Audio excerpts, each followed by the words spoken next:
So hello guys, welcome to our today's new video.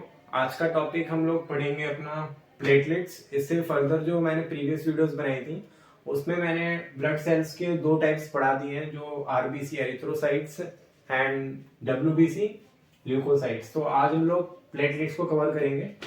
सो अब आप platelets जैसे पढ़ रहे हैं हम लोग, तो प्लेटलेट्स के नाम से आपको पता तो होगा प्लेटलेट्स क्या होता है। बेसिक नॉलेज थोड़े बहुत तो पता होगा, आपने कॉलेज में या स्कूल में पढ़ा होगा कि प्लेटलेट्स का क्या मेन काम होता है कि ये हमारी जो, जैसे अगर कोई इंजरी हो जाती है किसी किसी को भी, तो जो वुंड हीलिंग होता है या फिर जो कोगुलेटिंग पावर होती है ना ब्लड के अंदर, वो कौन कराता है? वो प्लेटलेट्स का ही फंक्शन होता है।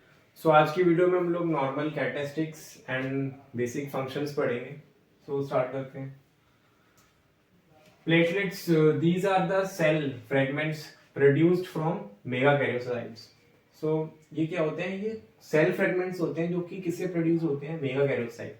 अब मेगाकैरियोसाइट्स आपको पता होगा, जैसे आपने बोन मैरो पढ़ा होगा, तो बोन मैरो के अंदर कुछ स्पेशलाइज्ड सेल्स होते हैं जो क्या करते हैं?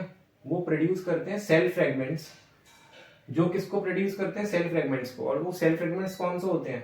प्लेटलेट्स। प्लेटलेट्स को ही सेल फ्रेगमेंट्स बोलते हैं। तो मैं लिख देता हूँ, ये क्या होते हैं?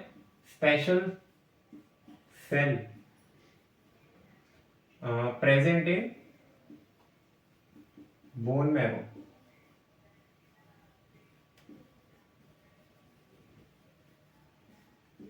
ठीक है।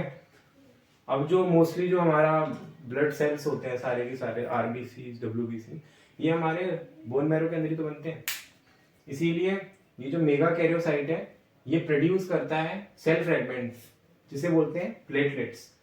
Other name and also known as thrombocytes. Platelets को हम लोग थ्रोम्बोसाइट्स के नाम से भी जानते हैं, क्योंकि जैसे हमने आरबीसी जब पढ़ा था और डब्ल्यूबीसी पढ़े थे तो उनके नाम भी अलग अलग है, डिफरेंट डिफरेंट नेम्स हैं साइंटिफिक। जैसे थ्रोम्बोसाइट्स है प्लेटलेट्स का नाम, आरबीसी का नाम था एरिथ्रोसाइट्स एंड डब्ल्यूबीसी का था हमारा ल्यूकोसाइट्स। सिमिलरली ऐसे इसका थ्रोम्बोसाइट्स है।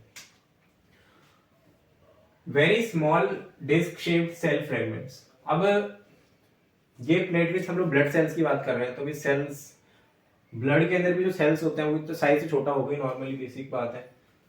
2 to 4 माइक्रोमीटर इन डायमीटर, मतलब इनका साइज जो रेंज करता है हमारा 2 से 4 माइक्रोमीटर का डायमीटर होता है इनका। And non nucleated. अब नॉन न्यूक्लिएटेड या ई न्यूक्लिएटेड कुछ भी कह लो, इनके अंदर हम हमारा न्यूक्लियस नहीं होता। अब जैसे हमने 3 टाइप ऑफ ब्लड सेल्स पढ़े हैं, ये तीसरा पढ़ रहे हैं, तो इससे पहले जो 2 पढ़े थे उनमें हमने आरबीसी के अंदर एक मतलब न्यूक्लियस नहीं था, उसे वो भी हमारा नॉन न्यूक्लिएटेड या ई न्यूक्लिएटेड था। और डब्ल्यूबीसी हमारा क्या था?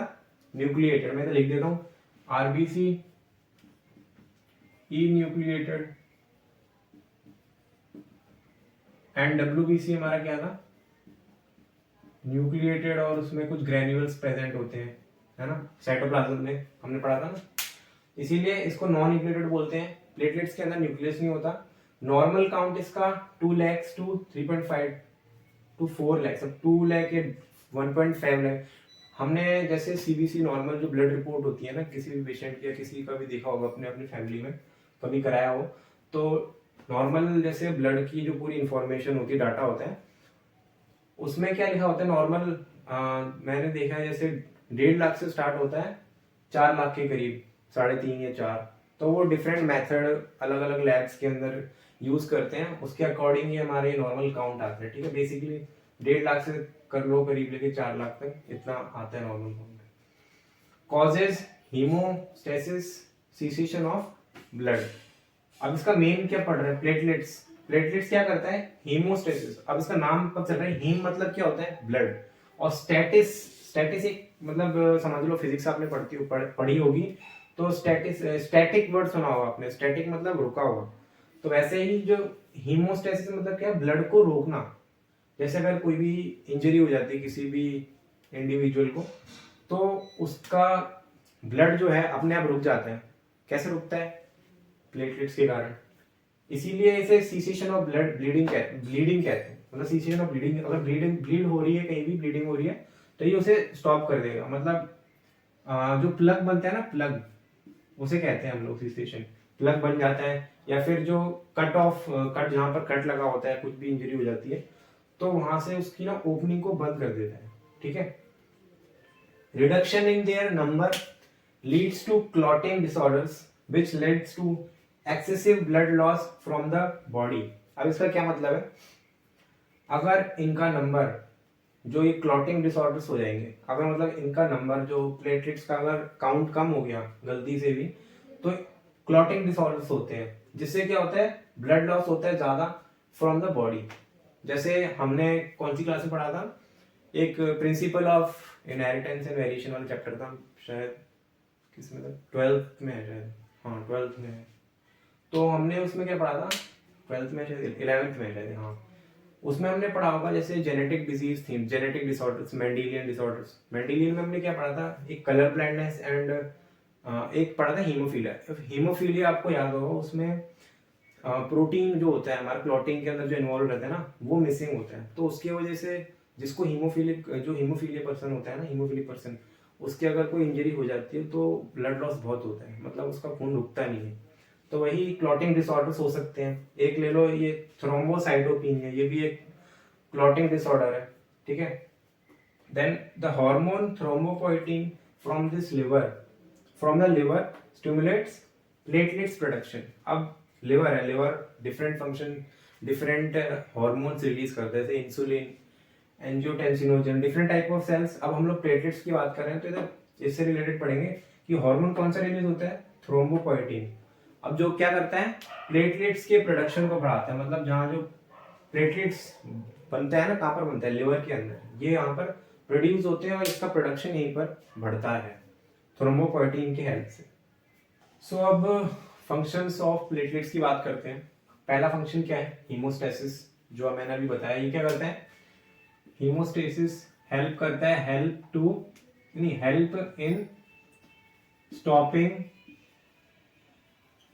Help in stopping of bleeding,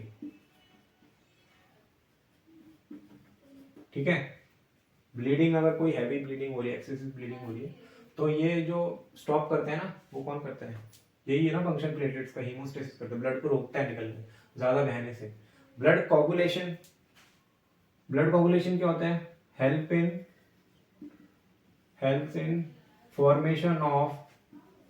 formation किसका, ब्लड क्लॉट बन जाते हैं ना ब्लड कोगुलेशन में, ठीक है, cessation of bleeding. Phagocytic activity क्या होती है, फेगोसाइटोसिस सबको ही पता होगा, जैसे कोई फॉरेन ऑब्जेक्ट है या कोई माइक्रो बॉडी है, वो अंदर जाती है ना, तो उसे प्रिवेंट करता है। Prevent the entry of foreign body, ठीक है, फॉरेन बॉडी को प्रिवेंट करता है अंदर आने से प्लेटलेट। स्टोरेज क्या है, अब प्लेटलेट्स का फंक्शन क्या होता है क्लॉटिंग में, तो इसमें सेरोटोनिन एंड हिस्टामिन प्रेजेंट्स होते हैं।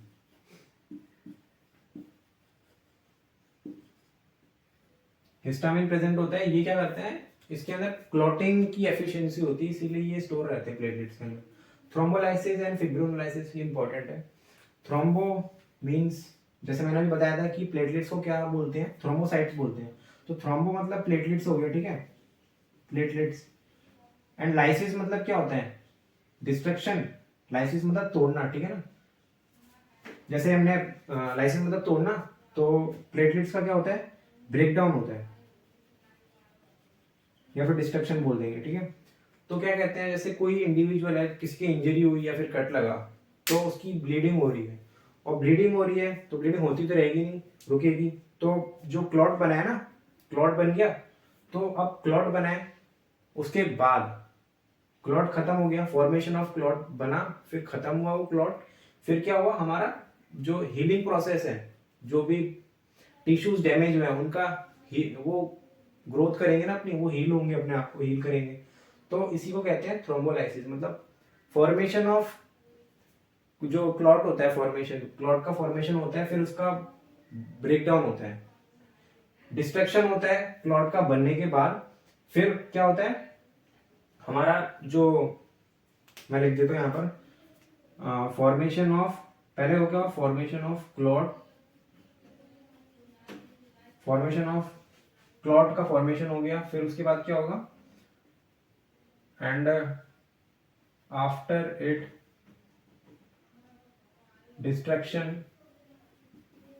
डिस्ट्रक्शन होगा, एंड टिश्यू या फिर वुंड हीलिंग होगी। इसी को बोलते हैं हम लोग थ्रोम्बोलाइसिस या फिब्रिनोलाइसिस। सो आई होप आपको पूरा वीडियो समझ में आया होगा, क्वाइट हेल्पफुल रहा होगा। सो अगर आपको वीडियो अच्छा लगा तो लाइक करना, शेयर करना, सब्सक्राइब करना और अपने फ्रेंड्स को शेयर करना। सो आज के लिए इतना ही, और अगली जो इसका पार्ट रहेगा कोगुलेशन वाला, जो जैसे क्लॉटिंग फैक्टर्स के बारे में पढ़ाऊंगा मैं, वो नेक्स्ट क्लास में पढ़ाऊंगा। So thank you.